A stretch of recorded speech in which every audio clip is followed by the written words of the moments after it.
Hey everybody, it's the Library Lady with you, and today is Friday, which means it's time for Friday's favorites, or top 5 favorites, and the Library Lady is going to do penguins today. So welcome some great penguin books into your home as part of the top 5 favorites, or Friday's favorites. Say that 3 times fast. So doing penguins, I've got one called Penguin and Tiny Shrimp Don't Do Bedtime. It's a great book for those kids that are just resisting bedtime, and this is one that will get them sleepy. You know, toward the end they resist it, but then toward the end it gets those penguins all sleepy, and hopefully your kids too. I love the I Can Read series, so if you're familiar with that, this is a level 1, Little Penguin and His New Friend, all about Penguin and his new bear friend. And bears apparently are scary and big and have sharp teeth. So will Penguin be a good friend for Bear? You'll have to read and find out. And then if your child loves space and penguins, why not blend the two together in Penguinaut? So Penguinaut instead of Astronaut is a great book, real cute story about a penguin who is just destined and determined to learn to fly, even if that means flying off to space.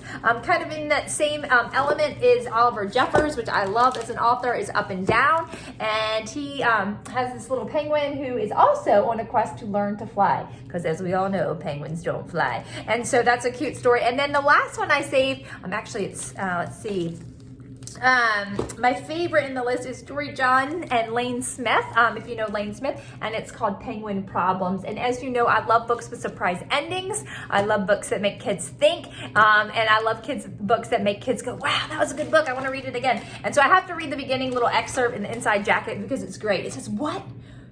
You're going to read this book? Somehow I seriously doubt that. I bet you won't even finish reading this flat. Don't worry about it. Why would you want to learn about some penguin problems when you have plenty of problems of your own? Just look around. The world's a mess.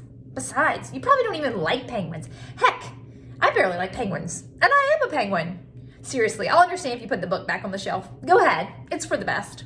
I'm sure you could just get a bunch of paper cuts anyway, and you probably bend the pages, and you get your little fingerprints everywhere. When was the last time you washed those grubby little hands of yours? No offense. Listen, I'm going back to bed. Read, don't read, buy, don't buy, whatever. Just try not to wake me up. I'm a light sleeper, and I have a lot on my mind. And so it's a fun one. As this penguin is just begrudged by all the problems around the world, but maybe he will learn to appreciate that life really isn't so bad after all. So check those out. Penguin books are great. If you have a penguin book that you like, be sure to share that. And don't forget to like and subscribe and share with friends. It may not mean a lot to you, but it means a lot to me to subscribe. So click that subscribe button, and I'll see you next Friday for Friday's favorites. See you next time.